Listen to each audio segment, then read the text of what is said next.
করতে চায়, এদেশের টাকাটা বিদেশে পাচার করতে চায়, যারা মায়ের কোনো সন্তান হারা করতে চায়, আপনাদেরকে বারবার বলছি, আগে মতো গুল্লা নির্বাচন থামেন এবং কারণে দৌড়াতে আজকে চাকরি চৌদাকে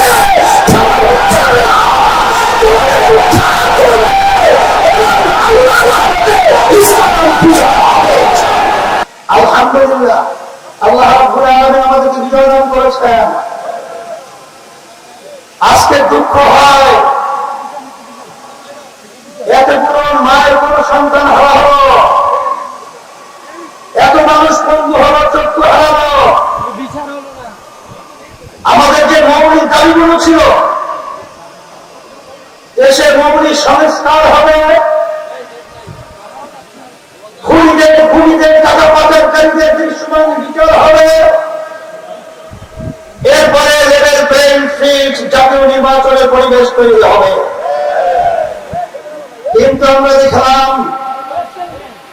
এক শ্রেণীর ক্ষমতালোভীরা সংস্কার এবং দৃশ্যমান বিচারকে গুরুত্ব না দিয়ে ক্ষমতায় যাওয়ার জন্য শুধু পাগল নয়, ডবল পাগল হয়ে গেছে। আমি সকলকে বলতে চাই, আজকে হাজার হাজার হাফেজ আলেম ছাত্র, ছোট মায়ের কোলের সন্তান এবং ছাত্র জনতার জীবন দিয়েছিল শুধুমাত্র কি একজনকে নামিয়ে আরেকজনকে ক্ষমতায় পাঠাবার জন্য না, এই দেশকে ফ্যাসিবাদ মুক্ত করার জন্য, খুনিদের হাত থেকে দেশকে রক্ষার জন্য এবং আমাদের দেশে বিদেশিদের তারা আমাদেরকে পুরাতন জিঞ্জির পড়িয়েছে, তাদেরকে উদ্ধার করে স্বাধীনভাবে আমাদের দেশকে মাথা উঁচু করে দেওয়ার জন্য ওরা জীবন দিয়েছিল। আজকে তারা যদি বসতে ব্যর্থ হয়, আমরা তাদেরকে পরিষ্কার ভাবে এই সমাবেশের মাধ্যমে আমরা বলতে চাই, আপনারা মনে করেছিলেন দুর্নীতির ক্ষমতায় যাবেন, সেদিন সেই সময় ভুলে যান। আজকে বাংলাদেশ যারা ভালোবাসে, যারা ইসলামকে ভালোবাসে, যারা খাওয়ার জন্য চেষ্টা করে, তারা কিন্তু আজকে রাজপথে চলে এসেছে। আজকে ক্ষমতা প্রেমিকদেরকে বলবো যে আপনারা বারবার ক্ষমতায় গিয়েছেন, আমাদেরকে কি উপহার দিয়েছেন? নতুন ঘরে পুরানো বউ, নতুন শাড়িতে, আর আমাদেরকে ধোঁকা দিতে পারবেন না। ধোঁকা দেওয়া পুলিশে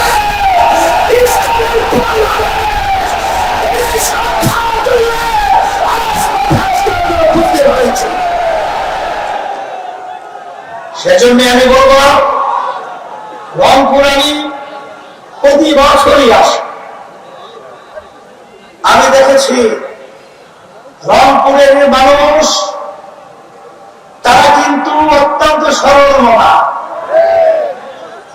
রংপুরের মানুষ ন্যায়ের পক্ষে অন্যায়ের বিরুদ্ধে।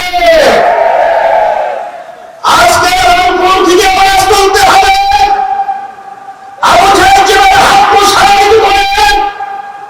আমাদের দেশকে আমাদের স্বাধীনতার দিকে তিনি পরিবেশ তৈরি করেছিলেন।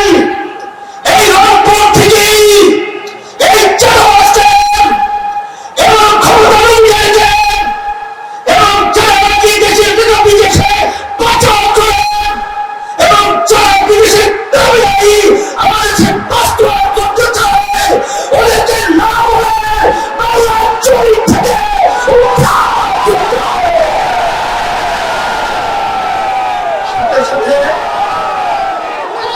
আমি সকলকে প্রশ্রয় জানাবো, আমরা সারা দেশে সফর করার পরে পরিষ্কার আপনাদের সামনে মেসেজ দিচ্ছি, আজকে সারা দেশের মানুষ আজকে তারা দিন সপ্তাহের বছর বলছে কবে নির্বাচনের বাক্স আসবে, আর অর্থাৎ ইসলামের পক্ষে মানবতার পক্ষে তারা ভোট দিয়ে বাক্স ফোড়ার জন্য অপেক্ষার দিন পার করতে হচ্ছে। সেই হিসাবে আমি আপনাদেরকে পরিষ্কার ভাবে বলছি, এদেশ আমার, এদেশে জন্মগ্রহণ করেছি আমি, এদেশকে নিয়ে যারা ছিনিমিনি করতে চায়, এদেশের টাকাটা বিদেশে পাচার করতে চায়, যারা মায়ের কোন সন্তান হারা করতে চায়, আপনাদেরকে বারবার বলছি, আগে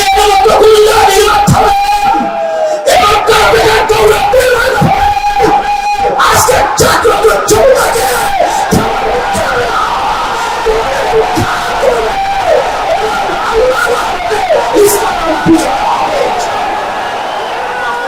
আজকে আপনারা যেভাবে স্বতঃস্ফূর্ত ভাবে আপনার উপস্থিতির মাধ্যমে আজকে জনসভাকে সাফল্যমণ্ডিত করেছেন, আয়োজক সহ যারা সহযোগিতা জানাচ্ছেন সকলকে ধন্যবাদ জানাচ্ছি।